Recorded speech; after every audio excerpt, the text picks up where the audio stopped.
the last presentation by a case report on malignant glaucoma by Dr. Durga, and we'll take Pankuri's and Durga's case discussion at one time. So just be around. Thank you. Anybody else who's come whose case was here? Okay.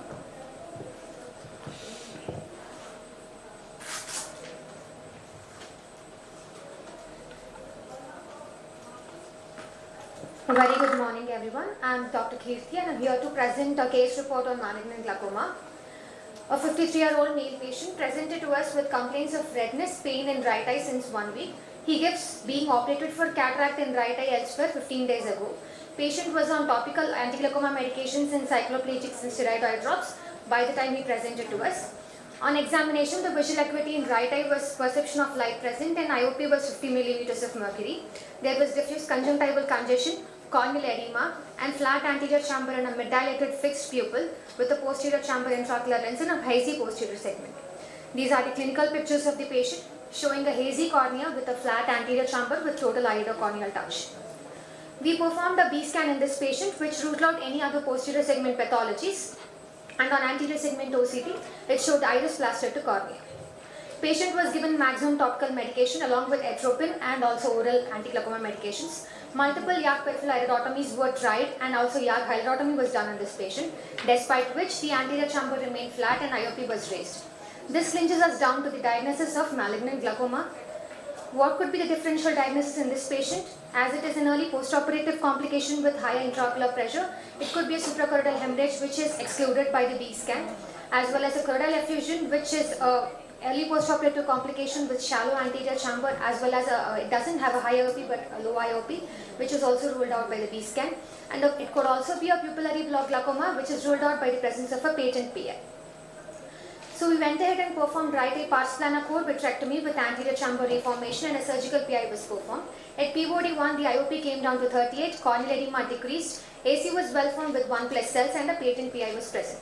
We asked the patient to continue topical anti-glaucoma medication along with cycloplegics for a long-term period and topical steroids. These are the post-operative pictures of the patient with a cleared cornea and a formed anterior chamber. But patient, when followed us up at 1 week post-op, he had stopped all the anti-glaucoma medications and just continued the steroids. The vision improved to 624, but the cornea was hazy due to microcystic edema, anterior chamber was deep and the IOP was 52 and the fundus examination showed a cup disc ratio of 0.55. We asked the patient and explained strict LGM compliance to continue steroids as well as cycloplegics and anti-glaucoma medications both oral and topical. These were the post-operative 2nd week pictures of the patient. The vision improved to 612. The IOP came down to 22 with maximum medication. AC was formed and it was 0.55 CDR and patient was on topical AGM and cycloplegics. These are the anterior segment OCT pictures of the patient post-operatively which showed a formed anterior chamber with a patent PI. So in this patient, the vision improved from PL positive to 612, IOP reduced from 53 to 22 millimeters, and also the AC deepened from total flat AC to a deep AC. So malignant glaucoma is a dreadful complication which is most commonly seen in 2 to 4% of angle closure glaucoma cases and in any other incisional or in even a laser procedure. It was described initially by von Raffet as uniform shallowing or flattening of anterior chamber, both central and peripheral, despite 1 or more patent peripheral iridotomies. And it could be with normal or even elevated intraocular pressure. It could be medically managed or even laser and surgical procedures are advised. Laser, we can do an NDR laser hyaloidotomy or slit lamp needle revision for disruption of the anterior hyaloid vitreous phase. A pars plana fluid aspiration was advised by Chandra et al. And organ laser cyclophotocoagulation can be performed either transscleral or endolaser. Surgical performances can be pars plana anterior vitrectomy with anterior chamber reformation. In phakic patients, a combined vitrectomy, phacoemulsification and a vitrectomy with zonulo-hyaloidectomy can be performed.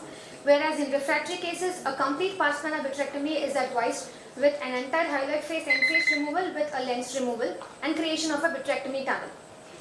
A long-term treatment outcome study was performed on malignant glaucoma which showed female gender and PACG patients were more prone and medical treatment alone was inadequate and vast majority required surgical intervention for a better results. Conclusion, early intervention including medical and surgical is required to prevent from permanent visual loss. Prophylactic fellow eye peripheral iridotomies are preferred in high-risk cases. Thank you one and all for giving me this opportunity. Thank you, Dr. Durga. What if it was an excellent presentation, but what if I, beg to differ that it was not a case of malignant glaucoma at all? So what is one diagnostic modality that you must have used to confirm your diagnosis? An ultrasound biomicroscope could have been better done. What if I say that the etiology was primarily a wound leak post-cataract surgery, which led to this presentation, and not malignant glaucoma per se? Was this in your differential diagnosis? If it would be a wound leak, the patient would have presented, though the AC was flat, the IOP was entirely raised. So a wound leak would lead to that picture.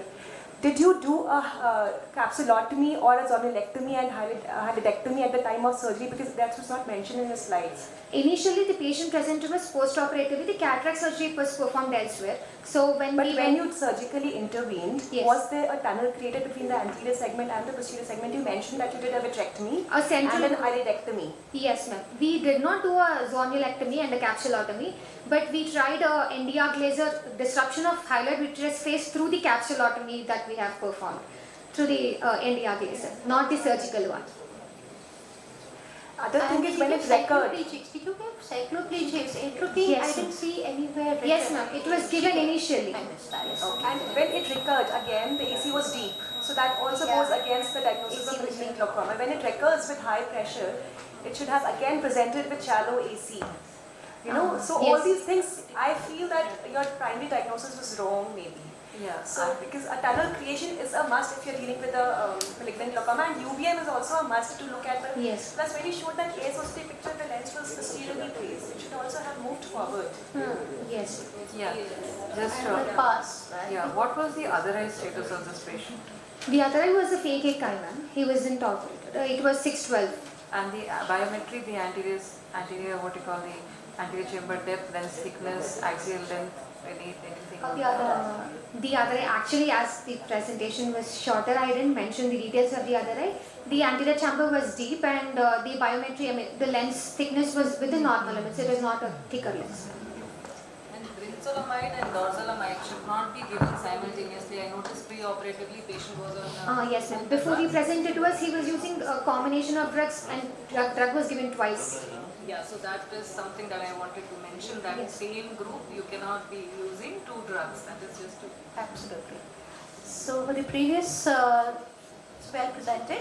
The previous one was about the angle closure glaucoma with retinitis pigmentosa. I have two questions on that. Was the lens wall studied? Does it have the AIOCMT? What was the lens wall and what was the justification for doing a phacotrap? Lens volt was from 4.36. So why was a phacotrap done and not just a trap? Because we came to because of zonular instability, lens could be subluxated. No, would be, or did you prove it? No, it was not there. Like intraoperatively, we didn't find any lens subluxation. So why take out the poor lens when it's not doing Ma'am, PSC was also present there. significant? Yes, ma'am. In right eye it was there, so we moved with phacotrap. Any comments on the That's a surgeon's prerogative. Yeah, We usually don't prefer doing both the surgery, especially in a young patient. especially young patient, RP patient, you would like to keep the, but if there was significant PSC, great, then you would take it out, but why do a combined surgery in that situation? And another point that I would like to make that although the Caucasian books that we read, they all say that retinitis pigmentosa is associated with open angle glaucoma, steroid-induced glaucoma is associated with open angle glaucoma, Fuchs heterocyclic iridocyclitis is associated with open angle glaucoma, but in our population, we do see angle closure glaucomas with all these subsets. Yes. And in PACGY patients, especially angle closure glaucoma of the young, they are associated with inherited retinal dystrophies to a greater extent. That paper also showed the Chinese paper with Song et al. And we do also see a lot of macular dystrophies in these patients. So vice versa, also if you're seeing a young angle closure glaucoma patients, we must do a dilated retinal examination. And so to conclude, In fact, we also see in myopes, again the Caucasian studies say that myopes, we don't have angle closure glaucoma, we do see with myopes angle closure glaucoma because our population is different. So just concluding remarks because I think the other, Just usually in these young patients, it's related to zonular weakness, as she pointed out. And long